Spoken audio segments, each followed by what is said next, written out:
आज हम चर्चा करते हैं सबसे पहले रोगों का निर्माण। हमारे शरीर में जो रोगों का निर्माण होता है वो क्या चीज़ है। हम आज आधुनिक चिकित्सा पद्धति के माध्यम से टेस्ट पर टेस्ट तो होते चले जा रहे हैं लगातार। बहुत सारे टेस्ट, अब ये भी करके देख लें, अब ये भी करके देख लें। मैं ये नहीं कहता कि करके मत देखिए, लेकिन समाधान तो हो। समाधान जीरो है। समाधान जो चाहिए वो नहीं है तो पेट में कब्ज, बनी हुई है गैस, और टेस्ट इतने सारे, ढेर सारे। तो आइए आज हम चर्चा करने वाले हैं कि ये आखिर रोगों की जड़ क्या है। आयुर्वेद ग्रंथों में आता है कि वात, पित्त और कफ तीनों के असंतुलित हो जाने से हमारे शरीर में विकृतियां बढ़नी प्रारंभ हो जाती हैं। तो इसकी जो स्टार्टिंग होती है वो कहां से होती है? पेट से क्यों होती है? खाना खाते हैं। खाना खाते तो सब बीमार होने चाहिए, पर ऐसा नहीं होता है। सुनो, सबसे बड़ी जो जड़ मैं जो मानता हूं वो क्या है? आपको भूख लगी हो बहुत तेज, इतनी तेज कि बस कुछ भी मिल जाए। भोजन की थाली भी आपके सामने आ चुकी, बढ़िया स्वादिष्ट भोजन आपके पास रखा है। अचानक आप जैसे टुकड़ा तोड़ने वाले थे, तुरंत क्या हुआ? आपका मोबाइल बज गया। जड़। या पहले चिट्ठियां आया करती थी, कौने कटे वाली, याद है किसी को? और तो बच्चों को नहीं पता ये सब। तो फोन पर सूचना आई कि कोई दुर्घटना हुई है या ये कोई समस्या आ गई है। तो ऐसी अवस्था में आदमी खाना खाएगा या रोएगा? खाना तो रख देगा साइड में, पहले उस समस्या से जूझेगा। तो सूचना कहां मिली? मस्तिष्क में। मस्तिष्क ने क्या किया? तुरंत डाइजेशन को ठप कर लिया। उसकी नाड़ियों ने, जो हमारा ब्रेन है, उसने सूचना दे दी डाइजेशन को कि तुम अभी रुको। जो भूख लग रही थी बहुत तेज, वो हमारी चिंता में बदल गई। चिंता ने उसको दबा लिया।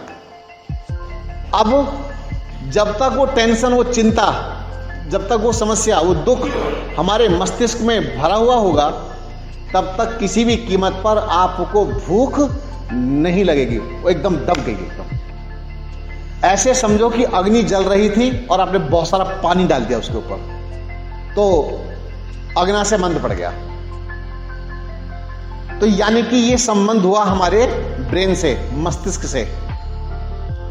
अब जब तक यहां पर स्थितियां नहीं सुधरेंगी मस्तिष्क की, तब तक डाइजेशन भी काम नहीं करेगा।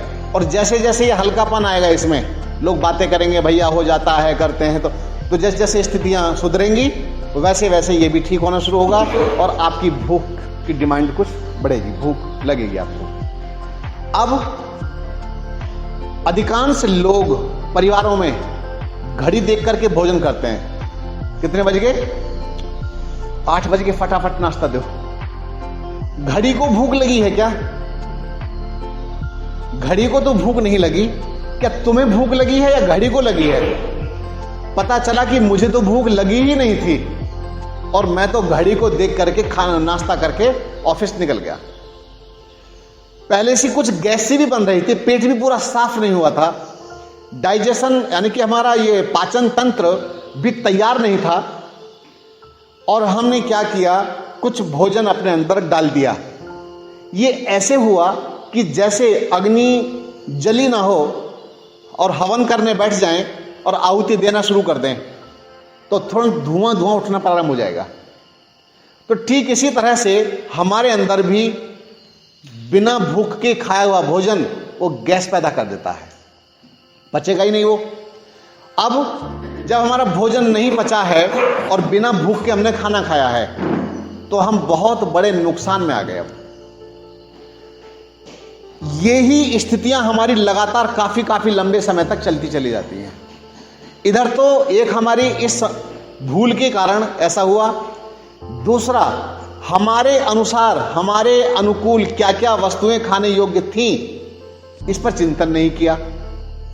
और जब इस पर चिंतन नहीं किया, जैसे एक उदाहरण देता हूं, हमारी लाइफ में, हमारे जीवन में चाय की भूमिका बताइए। चाय की भूमिका, कुछ लोग कहते हैं चाय तो चुस्ती देती है, चेतना ला देती है, पर मेरी दृष्टि में चाय की भूमिका हमारे जीवन में बिल्कुल जीरो है। ये चाय की भूमिका उनके लिए है कि जहां पर -20 या 40 टेम्परेचर डाउन होता है, तो जहां बर्फ ही बर्फ होती है, जहां बहुत ज्यादा शीतलहर चली, जहां ठंडी ठंडी है बहुत ज्यादा, तो जहां -20 तक 40 तक जहां पर टेम्परेचर जा रहा है, इतना डाउन गिर गया, तो वहां वो अपने टेम्परेचर को, बॉडी के टेम्परेचर को बराबर बनाने के रखने के लिए वो चाय का सेवन करते हैं अंग्रेजी लोग। तो उनको चाय के, और चाय क्या करते हैं, जैसे हम पीते हैं चाय की पत्ती, वो नहीं, वो तो केवल चाय की जो शुद्ध पत्ती होती है उस पत्ती को बॉईल करके उसका काढ़ा बना करके पीते हैं। वो उनके बीपी को लो नहीं होने देती। ठीक इसी तरह से हमारे यहाँ पर जिसका बीपी हाई है वो भी पीता है, जिसको कोई समस्या नहीं वो भी पी रहा है, केवल एक आदत के कारण। ठीक इसी तरह से कई सारी चीजें हमारे साथ में जुड़ गई हैं कि जिससे हमारा शरीर अंदर से खोखला खोखला होना प्रारंभ हो गया है। तो हम बीमारियां सुधार करना चाहते हैं, लेकिन हमारे जीवन में कई ऐसी भूलें, कई हमारी जो चीजें ये चल रही हैं जिसके कारण से हम ठीक नहीं रह पाते हैं। तो हमारे शरीर में, जो हमारे जीवन में जो भूल चल रही हैं, हमारी भूलें ही हैं रोगों का मूल कारण, हमारी गलतियां। तो अपनी गलतियों को सुधार लीजिए, और जैसी जैसे गलतियां सुधरेंगी, आपका खान पान बदलेगा, जीवनचर्या बदलेगी, वैसे ही वैसे कितनी भी छोटी बीमारी है, कितनी बड़ी बीमारी है, वो सब अंदर से निकलनी प्रारंभ हो जाएंगी। इधर आपने मेडिसिन तो खाई, दवाइयां तो खूब खाई जम करके, लेकिन अपने ऊपर कंट्रोल नहीं किया, अपने ऊपर संयम नहीं किया, और संयम नहीं किया है तो निश्चित रूप से जानिए कि बीमारी कभी भी हमारे शरीर को छोड़ करके नहीं जाएगी। क्योंकि आप भी अनुभव करते होंगे कि जितने भी हॉस्पिटल में लाइन लगी पड़ी है, बड़ी दुर्गति है वहां पर। हॉस्पिटल में घुस के देखो कितनी स्मेल आती है, वहां नंबर भी नहीं आता है, लोग कहीं के कहीं पड़े होते हैं अपनी चिकित्सा कराने के लिए, कितनी दुर्गति का काम है।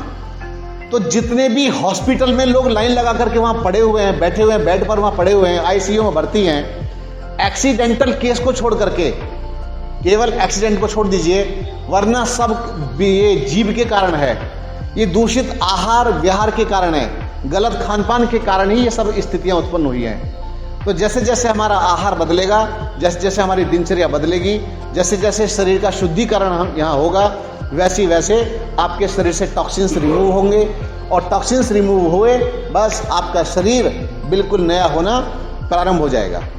तो इस तरह से हमें अपनी भूलों को सुधारना है। तो हमारी भूलें ही हैं हमारे लिए हमारी बीमारियों का मूल कारण। तो आगे आने वाले समय में हमारी भूलें क्या क्या हैं, किस किस तरह से हम गलतियां कर रहे होते हैं, अब इसके मार्गदर्शन पर चर्चा करेंगे।